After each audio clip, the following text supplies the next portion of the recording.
اون برادری اسفری گفتن که از دامانش میقپیم، از دامان خدا قپیدن در کار، از دامان قرآن قپیدن در کار، از دامان ملت قپیدن در کار.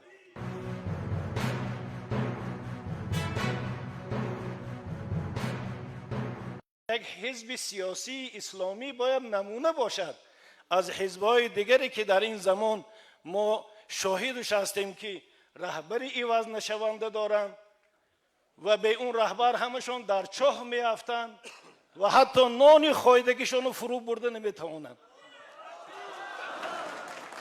امیدوار هستم در انجمن آینده این کمبودی‌ها رو به حساب میگیره. اون برادری اسفری گفتن که از دامانش میقپیم، از دامان خدا قپیدن در کار، از دامان قرآن قپیدن در کار، از دامان ملت قپیدن در کار. سیاست‌ها همیشه در خدمت شما هستند. خصوصا در یک حزب اسلامی باید همچنانی که برادر محمدین گفتن رئیسهم خادمهم، شما خادم خودتانه، خدمتگار خودتانه تعیین کردید، نه رئیستانه، نه پیشواتانه.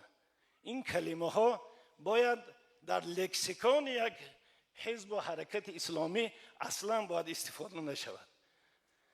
دوم مسئله، یک اشاره خوب محمدین کردن، واقعا مطبوعاتی همون زمان به خاطرم آمد، مبلغ برای مردمی در محاصره مانده غزه حزب نهضت اسلامی جمع آوری نمودند.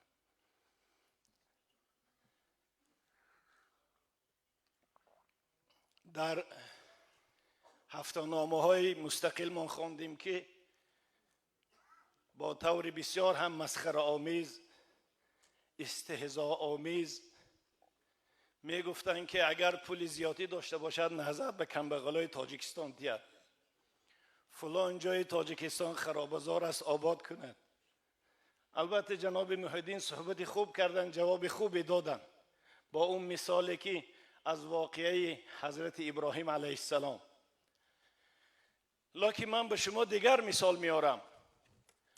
مثال ماه نوامبر دکبر سال 1992، ینور و فوریه و ماه مارت 1993 130 تا 150 هزار مهاجر تاجیکستان افغانستان گریزه شدند. با خود هیچی نداشتند، نان خوردنی نداشتند، جای خواب نداشتند و برادرای افغانستان اگر ما امروز 60% کمبغل داشته باشیم شاید افغانستان 80%ش کمبغل است. اما حکومت و دولت افغانستان، استاد ربانی و احمد شاه و دیگر احزاب سیاسی افغانستان، مردم افغانستان مهاجرای تاجیک کمک کردند. هر روز تصور کنید اگر 3 نان ما از نانوای می گرفتیم باید 500-600 هزار دانه نان می گرفتیم. روزایی شده بودن که تا 3-4 روز یک هفته پول نبود پولی اونا رو پرداخت کنیم. تاجرای افغانستان به خاطر اعتمادی که داشتن، باوری که داشتن، مسئولیت اسلامی و عقیدتی که داشتن، همین نان به اختیار برادرای نهضتی ما میگذاشتن. از این 140-150 هزار مهاجر بعداً یک قسمتی کمش در مزار شریف تحت پوشش سازمان ملل قرار گرفت. باقی مانده تا روز بازگشت با کمک مردم مسلمان افغانستان، دولت جمهوری اسلامی ایران، پاکستان و سازمان ها و شهروندهای مسلمان کشورهای خلیج فارس، خصوصا کویت و امارات و سعودیه و حتی سلطنت عمانی که مذهب عباسی دارن، اما ما را مسلمان برادری خود گفته به ما کمک میکردن. ما باید، روزنامه نگارای عزیز من به شما میگویم، این روزها را فراموش نکنیم. اون 150 هزار همدیاران شما بودن، برادرای شما بودن، پسر عمک و پسر تقا و عمک بچه های شما بودن. اگر اونها مسئولیت اسلام حس نمی کردن، نان نمی دادن، این 150 هزار در اونجا از گرسنگی می مردن. لکن دادن. من لم یشکر الناس، کسی که مردم شکرانش به جا نمی بیارد خدا رو شکرانش به جا نمی بیارد. ما باید شکر کنیم و از آن که امروز کمی هم که باشد کمک به فلسطین میکنیم، کمک به کشمیر میکنیم، امروز باید ما کمک به افغانستان کنیم، چون که اونا وقتش به ما کمک کرده بودن. این مسئولیت است. هیچ حق زیادتی ما نداشتیم، اونا به ما کمک میکردن، باید ما هم به اونا کمک کنیم. برای این کار طعنه کردن در کار نیست، این جوانمردی است، این بلند همتی است.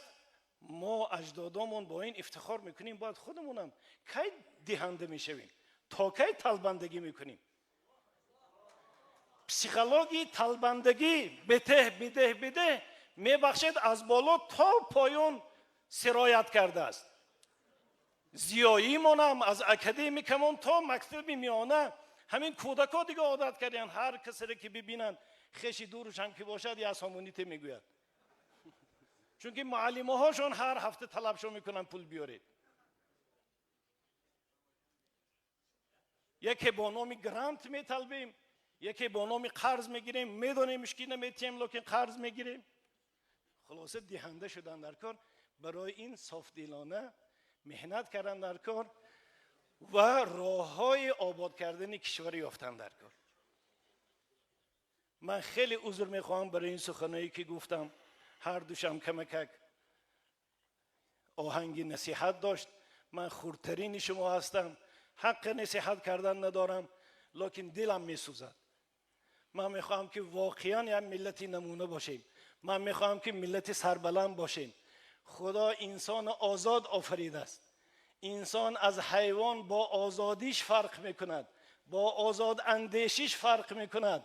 ما باید غلام طبیعت نباشیم.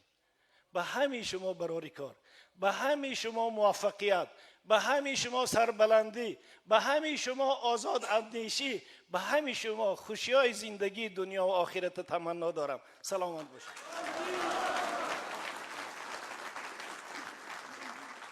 تشکر زیاد استاد محترم حاج اکبر تورا جانزاده، چون همیشه صحبت های بسیار جالب